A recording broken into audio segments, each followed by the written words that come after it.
वैद्युत द्विध्रुव के कारण निरक्षीय स्थिति में वैद्युत विभव की गणना करना।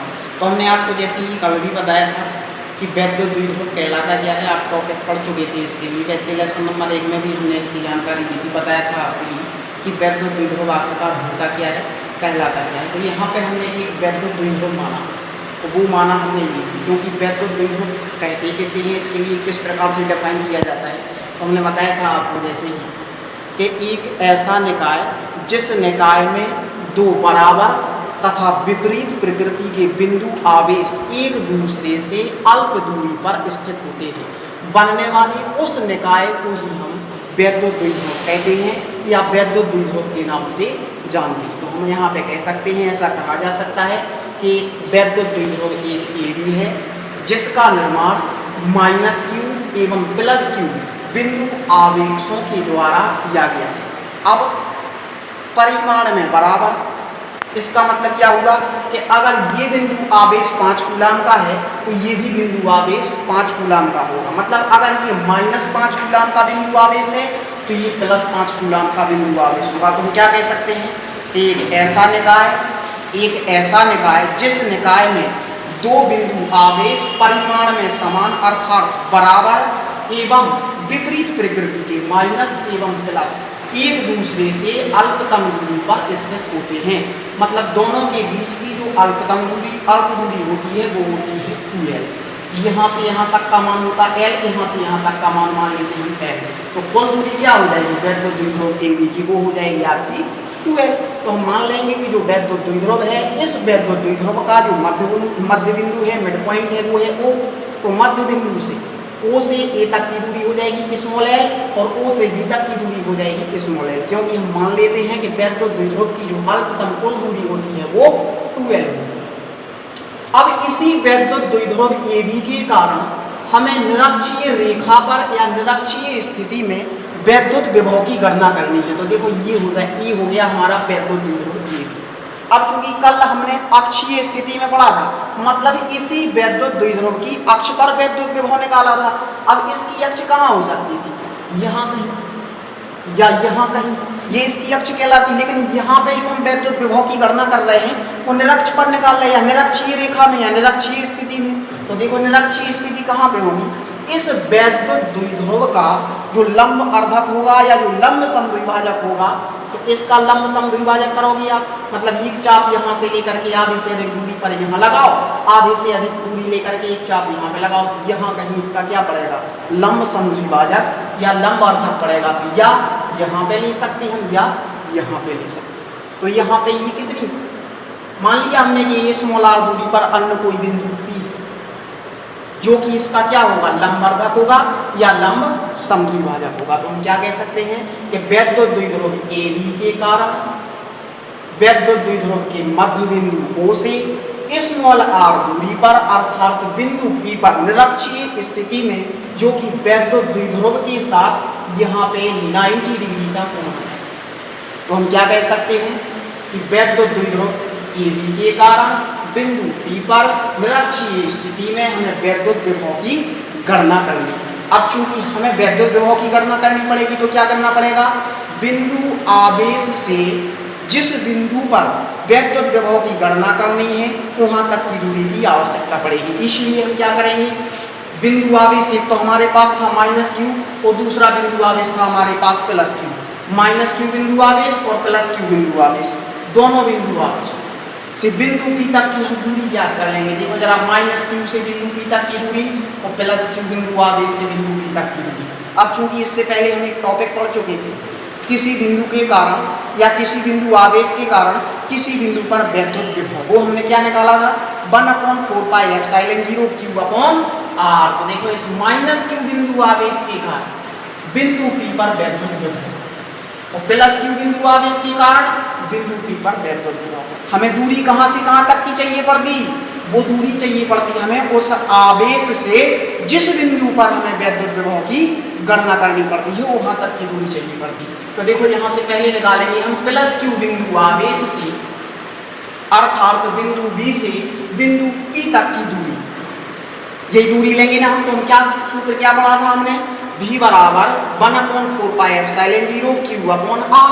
तो देखो आवेश क्या हो गया प्लस क्यू, आर क्या कहलाएगी दोनों के बीच की दूरी। सो देखो क्या आ गया, हमने मान लिया कि प्लस क्यू बिंदु आवेश के कारण बिंदु पी पर जो वैद्युत विभव है वो V1 बराबर 1/4 पाई एप्सिलॉन 0 के और Q अपन दूरी क्या हो जाएगी Vp। सो ये आ गई दूरी P। अब चूंकि आप चाहोगे यहाँ पे तो Vp के मान के लिए भी आप डिस्कस कर सकते हो। Vp का मान भी यहाँ से आसानी से निकाला जा सकता है, आप फाइंड कर सकते हैं। कैसे निकालेंगे, आप यहाँ पे ट्रायंगल देखेंगे तो ये राइट एंगल ट्रायंगल होगा, समकोण त्रिभुज होगा और समकोण त्रिभुज में अगर आपके लिए हाइपोटेन्यूस मतलब कर्ण का मान निकालना पड़ता है तो पाइथागोरस थ्योरम का यूज करना पड़ेगा। अगर आप यहाँ पे पाइथागोरस थ्योरम लगाएंगे तो ये एंगल हो जाएगा 90 डिग्री का, तो यहाँ पे पाइथागोरस थ्योरम लगेगी कर्ण का मान निकालने के लिए, मीन्स बीपी का मान निकालने के लिए। अगर आप चाहोगे तो बीपी का मान निकालोगे तो क्या आ जाएगा यहाँ से, कर्ण का स्क्वायर इक्वल टू लंब का स्क्वायर प्लस आधार का स्क्वायर, तो क्या हो जाएगा यहाँ से BP square equal to R square plus L square. अब चाहोगे अगर आप तो यहाँ से बीपी का मान निकालना था निकाल सकते हो, बीपी स्क्वायर निकाल लिया तो बीपी बराबर निकालोगे तो क्या आ जाएगा यहाँ से, वो मान होगा आपका under root R square plus L square, R square plus L square. ये आपने यहाँ से बीपी का मान निकाल लिया। Similarly we find that value of AP, तो वो भी जो वैल्यू होगी वो भी क्या आएगी आपकी under root R square plus L square, ये वैल्यू आ जाएगी हमारे पास एपी की। क्योंकि जितना मान एपी का होगा उतना ही मान बीपी का होगा। ये ऐसा क्यों होगा, क्योंकि देखो यहाँ पे वैद्युत द्विध्रुव का मध्य बिंदु O था, तो इस मध्य बिंदु O से हमें बिंदु P पर जो कि इसके लंब अर्धक पर स्थित था वैद्युत विभव की गणना करनी थी। तब देखो यहाँ से हमें यहाँ से लेकर यहाँ तक की दूरी हमने आर मानी थी, जो कि इसके कहाँ पे थी लंबर्धक पर थी। इसलिए जिसका मान जितना मान इसका होगा उतना ही मान इसका होगा, मतलब AP बराबर क्या होगा BP। तो हमने V1 का मान निकाल लिया था प्लस Q बिंदु आवेश के कारण बिंदु P पर वैद्युत विभव भी निकाल लिया। अब चूंकि आप जानते हो कि जो वैद्युत विभव है एक अदिश राशि है तो इसकी कोई दिशा तो होगी नहीं। अगर सदिश राशि होती, जैसे कि आपने वैद्युत क्षेत्र की तीव्रता ज्ञात की थी तो वो एक सदिश राशि थी, तो साथ साथ हमने दिशा भी निकाली थी, दिशा निकाली थी उसके साथ फिर हमने ऐड किया था। तब यहाँ पे इसकी दिशा नहीं होगी तो हमने निकाल लिया V1 बराबर 1/4 पाई एप्सिलॉन 0 के Q/V। आपको कल भी बताया था कि ये कहलाता है इस द्विध्रुव के या इस वैद्युत द्विध्रुव के माध्यम का परावैद्युतांक होता है K, तो ये हो जाएगा। अब इसी प्रकार से हम -Q बिंदु आवेश के कारण बिंदु P पर वैद्युत विभव की गणना करेंगे। तो क्या सूत्र तो वही का वही जो आपने पढ़ा, V बराबर 1/4 पाई एप्सिलॉन 0 Q/R। तो देखो 1/4 पाई एप्सिलॉन 0 के Q/R। R AP चाहो तो AP का मान यही का ही आ जाएगा, यानी तो आप ये मान भी लगा सकते। तो चूंकि आवेश कैसा था ऋणावेश, तो इसकी जगह पे मान क्या लगा देंगे हम आवेश का ऋणात्मक, तो क्या मिल जाएगा V2 बराबर -1/4 पाई एप्सिलॉन 0 के और Q/AP। अब चूंकि हमने इस पूरे वैद्युत द्विध्रुव के कारण अर्थात +Q बिंदु आवेश एवं -Q बिंदु आवेश के कारण बिंदु P पर वैद्युत विभवों के लिए फाइंड कर लिया है, ज्ञात कर लिया है या निकाल लिया है। अब चूंकि हमें बिंदु P पर परिणामी विभव निकालना पड़ेगा, रिजल्टेंट पोटेंशियल। परिणामी विभव कैसे निकालेंगे, तो अब अदिश राशि है विभव, इसकी कोई दिशा तो होगी नहीं, तो सीधा हम इनके लिए जोड़ देंगे। तो देखो बिंदु P पर परिणामी विभव या नेट विभव क्या आ जाएगा, V बराबर V1 plus V2 1/4 pi epsilon 0 के Q/VP प्लस, अब चूंकि ये माइनस साइन है जो प्लस माइनस का हो जाएगा माइनस 1/4 पाई एप्सिलॉन 0 के Q/AP। सो ये आ जाएगा आपका Q/AP। बट हम जानते हैं कि जितनी वैल्यू BP की थी उतनी ही वैल्यू AP की थी, मींस क्या हो जाएगा यहाँ से BP = AP, या फिर आप √R² plus L square, √R² plus L square ये वाली वैल्यू लगा दो तो मान तो उनके समान बराबर ही होंगे। तो देखो ये वाली वैल्यू हो गई प्लस में, तो ये वाली वैल्यू हो जाएगी माइनस में। BP बराबर AP चाहो तो यहाँ पे भी BP लगा दो, तो ये वाला मान और ये वाला मान एक दूसरे से हो जाएगा कैंसिल, कट जाएगा, तो आपके लिए यहाँ पे परिणामी विभव मिलेगा, वो क्या मिलेगा V = 0। अतः इस प्रकार से हम कह सकते हैं कि वैद्युत द्विध्रुव की निरक्षीय रेखा पर स्थित बिंदु पर वैद्युत विभव या जो परिणामी विभव होता है उसका मान 0 होता है। लेकिन इससे पहले जो आपने लेसन नंबर 1 में पढ़ा था, वैद्युत द्विध्रुव के कारण वैद्युत क्षेत्र की तीव्रता अक्षीय स्थिति में और निरक्षीय स्थिति में, तो वहां पे निरक्षीय स्थिति में जो आपने वैद्युत क्षेत्र की तीव्रता निकाली थी उसका मान 0 आया था, लेकिन वैद्युत द्विध्रुव के कारण वैद्युत विभव का मान निरक्षीय स्थिति में 0 होता है। वहां पे आपने निकाला था 1/4πε0 और P अपन क्या निकाला था R3। ये निरक्षीय स्थिति में आपने वैद्युत क्षेत्र की तीव्रता की गणना की थी। तो यहाँ पे हम कह सकते हैं कि निरक्षीय स्थिति में वैद्युत द्विध्रुव के कारण वैद्युत विभव V बराबर 0 अर्थात 0 होता है। तो इसी प्रकार से आपके दोनों टॉपिक हुए कंप्लीट। वैद्युत द्विध्रुव के कारण अक्षीय स्थिति में किसी बिंदु पर वैद्युत विभव की गणना करना और वैद्युत द्विध्रुव के कारण निरक्षीय स्थिति में किसी बिंदु पर वैद्युत विभव की गणना करना, तो वो आप निकाल चुके।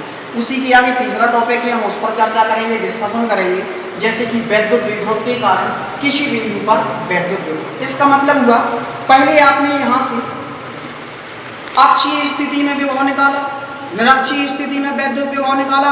अब अगर कोई बिंदु ना तो अक्ष पर स्थित हो ना ही उसकी निरक्ष पर स्थित हो, अन्य कहीं दूसरी जगह पे आ जाए, फिर कैसे हम विभव की गणना करेंगे?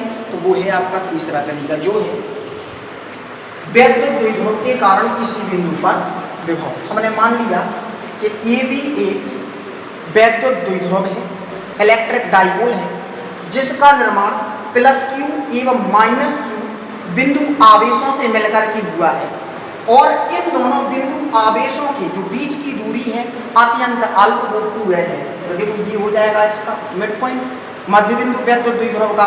तो L यहाँ से यहाँ तक का मान हो जाएगा और L यहाँ से यहाँ तक का मान हो जाएगा। अब हमने मान लिया कि इसकी ना तो अक्षीय स्थिति है, मतलब ना कहीं अक्ष पर ले रहे हैं बिंदु, और ना कहीं निरक्षीय स्थिति, मतलब इसके लंबवत पर यहाँ कहीं ले रहे बिंदु, अन्य किसी तीसरी स्थिति में ले रहे हैं। इसे सामान्य स्थिति भी कहा जा सकता है।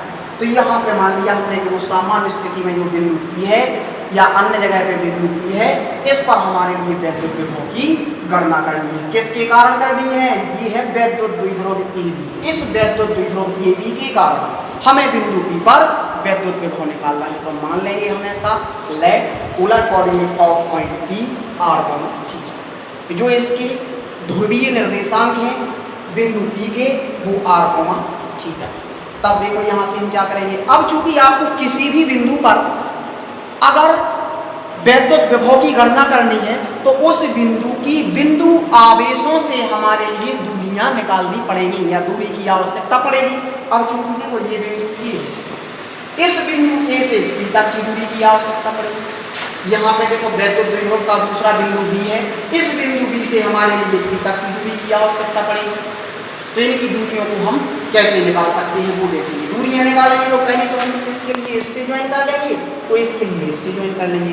हम मान लेंगे कि जो बिंदु P है वो वैद्युत द्विध्रुव के साथ थीटा कोण बना रहा है, मतलब थीटा कोण बनाते हुए अन्य किसी बिंदु P पर हमें वैद्युत विभव की गणना करनी है। तो देखो ये हो गया अन्य कोई बिंदु P जिस पर हमें वैद्युत विभव की गणना करनी है, जो वैद्युत द्विध्रुव के साथ थीटा कोण क्रिएट करता है या थीटा एंगल क्रिएट करता है या थीटा एंगल बनाता है।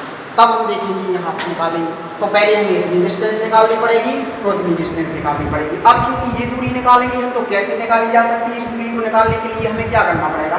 तो देखो उस दूरी को हम कैसे निकालेंगे कि जो OP रेखा है, इसी OP रेखा को हम D तक आगे बढ़ाएंगे और फिर क्या करेंगे, हम इस OP रेखा पर एक अभिलंब डालेंगे या एक परपेंडिकुलर ड्रॉ करेंगे। तो देखो हमने बिंदु A से OP रेखा पर एक लंब ड्रॉ किया, परपेंडिकुलर ड्रॉ किया, जिसके लिए नाम दे दिया AD, और बिंदु B से अन्य कोई हमने दूसरा अभिलंब डाला OP रेखा पर, जिसके लिए नाम दे दिया हमने BC। तो ये वाला कोण हो जाएगा 90 डिग्री, ये वाला कोण हो जाएगा 90 डिग्री। अब चूंकि ये वाला एंगल होगा, ये वाला एंगल, ये वाला एंगल, मीन्स कह सकते हैं हम this angle and this angle, ये दोनों एंगल होंगे जो ये अत्यंत छोटे कोण होंगे। तब छोटे कोणों के लिए ऐसा कहा जा सकता है कि जितनी दूरी यहाँ से लेकर के यहाँ तक की होगी, मतलब जितनी दूरी DP की होगी उतनी ही दूरी AP की होगी, मतलब यहाँ से यहाँ तक की, यहाँ से यहाँ तक की दोनों दूरियां समान होंगी। अब चूंकि AP का मान निकालने के लिए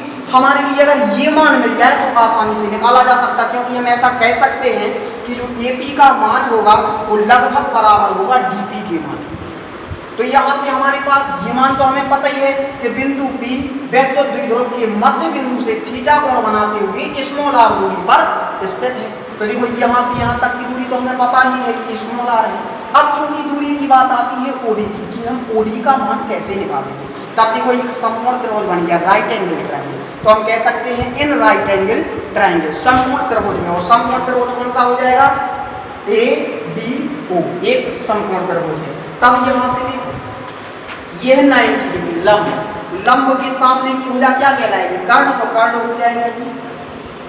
और जो कोण, कहने का मतलब ये होगा कि देखो ये वाला कोण, ये वाला एंगल थीटा था, तो ये वाला एंगल भी क्या हो जाएगा, थीटा, क्योंकि ये वर्टिकली अपोजिट एंगल है, मतलब शीर्षा भी मुख कोण हो जाएंगे। ये कोण थीटा, तो ये कोण थीटा। अब देखो ये थीटा के सामने की भुजा क्या हो जाएगी, लंब, तो ये हो जाएगा लंब एडी, तो ये हो जाएगा कर्ण ईओ, तो ए कर्ण हो जाएगा और एडी लंब हो जाएगा। तो आधार क्या हो जाएगा, ओडी। निकालना क्या है हमें, आधार। और आधार कैसे निकालेंगे, अगर हम cos थीटा लगा दें तो हमने सूत्र पढ़ा है ट्राइगोनोमेट्रिकल रेशियो में, जो हमने 6 अनुपात पढ़े हैं उनमें से एक अनुपात है cos थीटा इक्वल टू आधार अपॉन कर्ण, मतलब आधार बटे कर्ण। तो आधार क्या हो जाएगा यहाँ से ओडी, और कर्ण क्या हो जाएगा यहाँ से ईओ, क्या ओडी। तो हम यहाँ से अगर मान निकालना चाहेंगे ओडी का, तो cos थीटा से निकालेंगे तो कैसा निकलेगा, cos थीटा इक्वल टू क्या आ जाएगा इधर से हमारा आधार बटे कर्ण, तो आधार क्या हो जाएगा ओडी, और कर्ण क्या हो जाएगा ईओ। मान किसका निकालना था हमें, ओडी का, तो ओडी इक्वल टू क्या मिल जाएगा हमें, ओडी का मान, ओडी का मान मिल जाएगा ईओ cos थीटा। चूंकि जो ईओ का मान है ये स्मॉल एल है, तो क्या आ जाएगा small L cos theta. We find the value of OD is L cos theta. तो L cos थीटा मान निकाल लिया। अब जब हमें L cos थीटा ये मान मिल गया और R ये मान था, तो L cos थीटा में हम R के लिए जोड़ देंगे, सो हमें वैल्यू मिल जाएगी AP। तो देखो यहाँ पे लिखा होगा AP की वैल्यू ये निकाली हमने। सो AP बराबर कितना होता, ये लिखा ना, AP बराबर कितना होता DP के। सो देखो AP बराबर हो जाएगा DP के। DP के लिए क्या लिखा जा सकता है, यहाँ से देखो हम क्या लिख सकते हैं DP के लिए, OP प्लस OD। सो देखो ये लिखा OP प्लस OD। OP का मान कितना था स्मॉल r, सो लिख दिया स्मॉल r।